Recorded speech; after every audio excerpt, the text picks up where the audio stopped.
दोस्तों आपने YouTube पर बहुत सी ऐसी वीडियोस देखी होंगी जिनमें कुछ यूट्यूबर्स ये बता रहे होते हैं कि एक जहाज होता है और वो एक जगह से दूसरी जगह पर जाने के लिए उड़ता है, लेकिन वो जहाज कभी भी अपनी मंजिल तक नहीं पहुंच पाता। वो जहाज रास्ते में ही गायब हो जाता है और फिर 40-50 साल के बाद किसी अनजाने से एयरपोर्ट पर आकर अपने आप ही लैंड हो जाता है। अब इतने सालों तक वो जहाज कहाँ गायब था ये कोई नहीं जानता, और यूट्यूबर्स को ऐसी इंफॉर्मेशन कहाँ से मिलती है ये भी कोई नहीं जानता।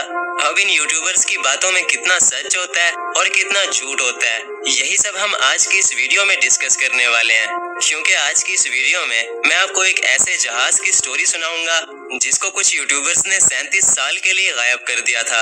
यानी पूरे 37 साल तक वो जहाज गायब रहा और फिर अचानक से वापस भी आ गया। तो यार ये वीडियो बहुत ज्यादा इंटरेस्टिंग होने वाला है, इसीलिए इसको एंड तक देखते रहना। तो दोस्तों ये कहानी है पैन एम फ्लाइट 914 की। एक जहाज जो न्यूयॉर्क सिटी से मियामी की तरफ जा रहा होता है, लेकिन बहुत ही अफसोस के साथ ये जहाज कभी मियामी पहुंच ही नहीं पाता। ये जहाज बीच रास्ते में ही गायब हो जाता है, और मजे की बात ये है कि गायब होने से पहले ना तो ये जहाज कोई सिग्नल छोड़ता है और इसके गायब होने के बाद ना ही इसका मलबा कहीं मिल पाता है। अब इतना बड़ा जहाज आखिर कहाँ गायब हो गया तो ये कोई नहीं जानता था। तो आइए जानने की कोशिश करते हैं कि आखिर ये जहाज कहाँ गया।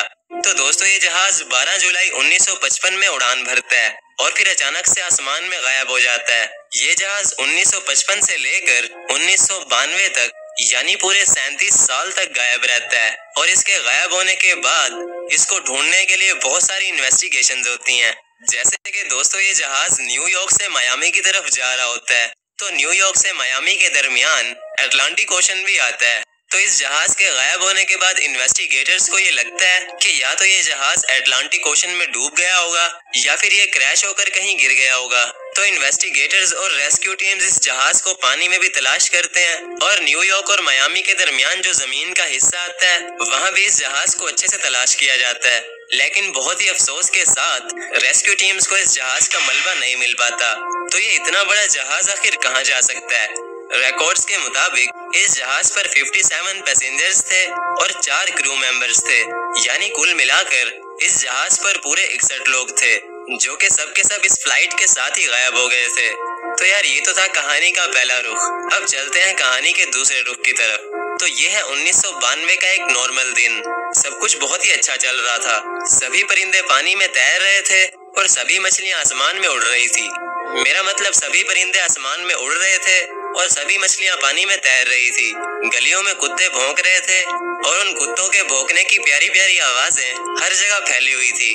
खैर ये सब मैं आपको क्यों बता रहा हूँ, तो चलो पॉइंट की तरफ आते हैं।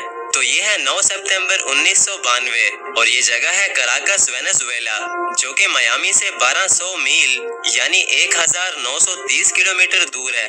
तो ये कराकस का एक एयरपोर्ट है और यहाँ के एयर ट्रैफिक कंट्रोलर का नाम है जॉन डे ला कोर्टे। तो जॉन डे ला कोर्टे भाई अपने काम पर आते हैं। वो आती जाती फ्लाइट्स पर नजर रख रहे होते हैं कि अचानक उनकी नजर रडार पर पड़ती है। उन्हें रडार पर एक न्यू डॉट दिखाई देता है जो कि वहाँ नहीं होना चाहिए था। पहले तो उन्हें लगता है कि शायद ये कोई मिस्टेक होगी, लेकिन जैसे जैसे वो गौर करते हैं तो वो डॉट धीरे धीरे करीब आ रहा होता है। उस डॉट को देखने के बाद जॉन भाई बोलते हैं, लगता है ये रडार पागल हो गया है, कुछ भी दिखा रहा है। अभी जॉन भाई रडार पर अपना गुस्सा उतार ही रहे होते हैं कि अचानक उन्हें एक प्लेन आसमान में दिखाई देता है जो कि एयरपोर्ट की तरफ आ रहा होता है। यानी रडार बिल्कुल सही रीडिंग दिखा रहा था, और जॉन भाई के अलावा एयरपोर्ट पर मौजूद सभी लोगों को वो जहाज दिखाई देता है। एयरपोर्ट के सभी लोग उस प्लेन को देखकर हैरान हो जाते हैं, क्योंकि वो प्लेन बहुत ही पुराने डिजाइन का था।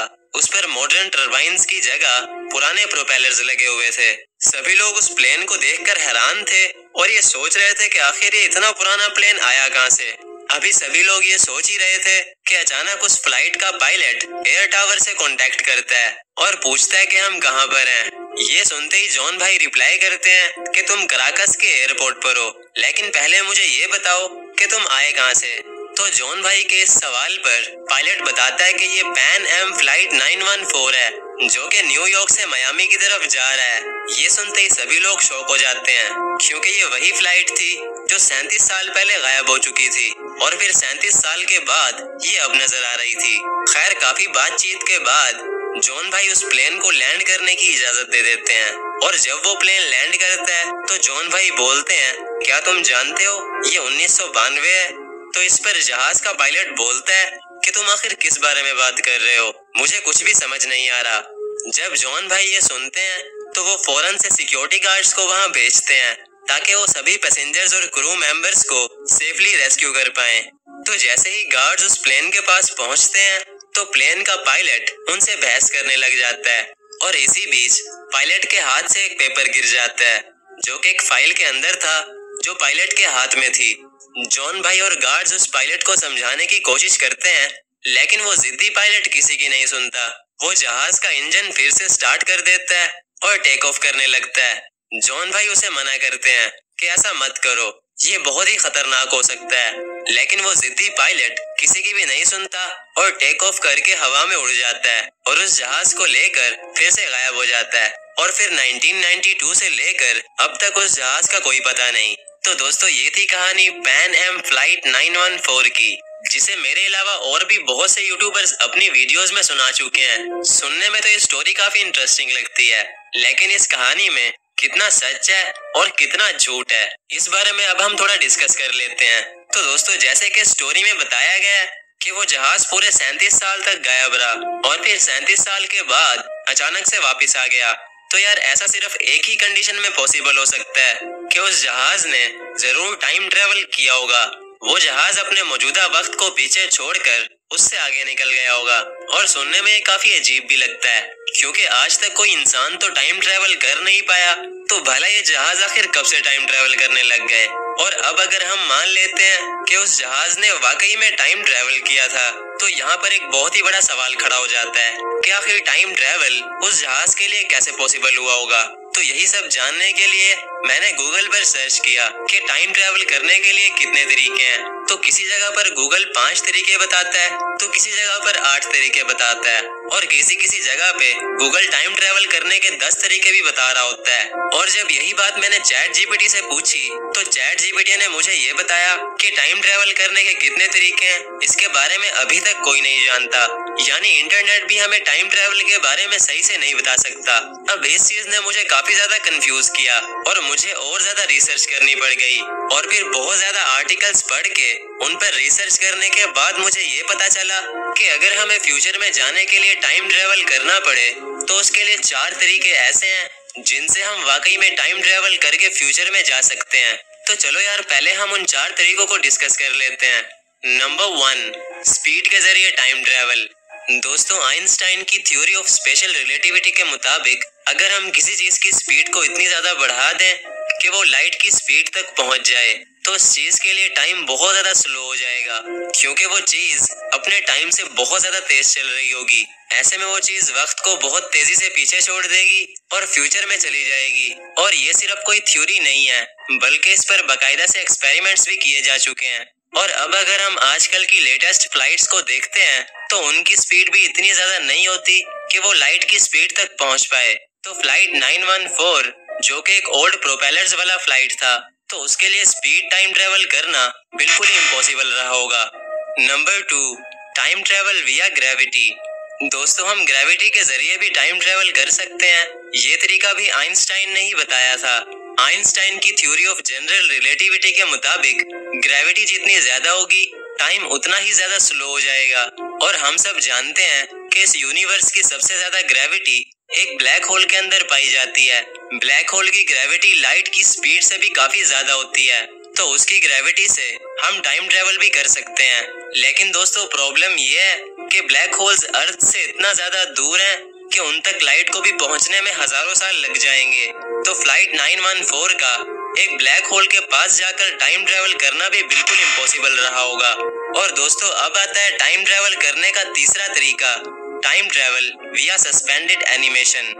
दोस्तों मान लो कि आपके सर पर एक बड़ा सा पत्थर गिर जाता है जिसकी वजह से आप 4-5 दिन के लिए बेहोश हो जाते हो। तो उन 4-5 दिनों तक बाकी लोगों के लिए तो सब कुछ नॉर्मल रहा होगा, यानी उन सब के लिए वैसे ही सुबह हुई होगी और वैसे ही शाम हुई होगी। लेकिन आपके लिए वो 4-5 दिन एक लम्हे में ही गुजर गए होंगे।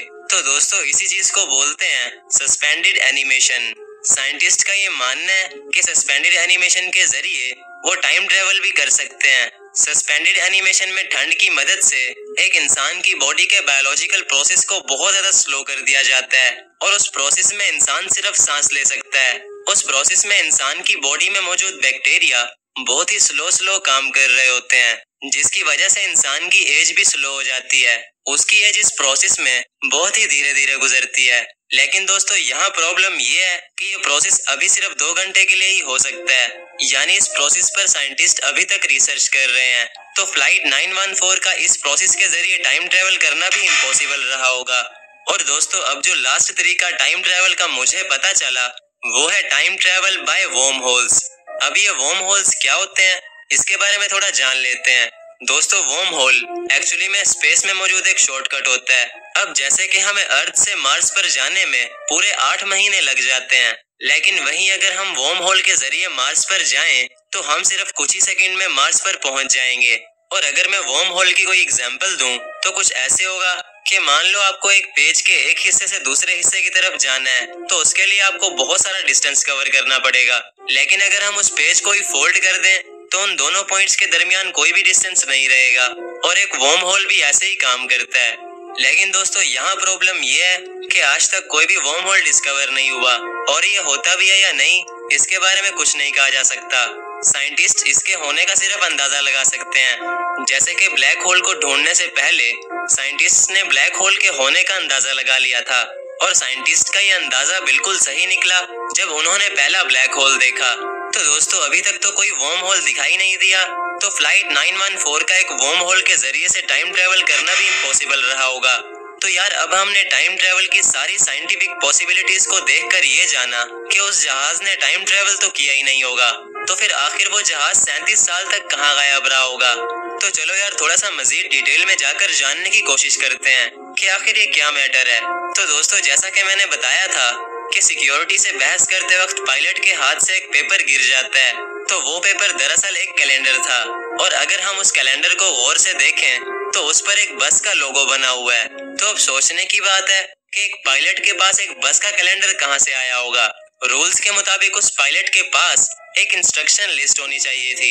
ये एक खास किस्म की लिस्ट होती है जिसमें जहाज को उड़ाने की सारी डिटेल्स मौजूद होती हैं। तो इस हिसाब से एक पायलट का कैलेंडर से दूर दूर तक कोई लेना देना नहीं होना चाहिए, लेकिन फिर भी हम मान लेते हैं कि उस पायलट के पास एक कैलेंडर था। तो यही सब जानने के लिए मैंने फ्लाइट 914 के बारे में चैट जीपीटी पर सर्च किया।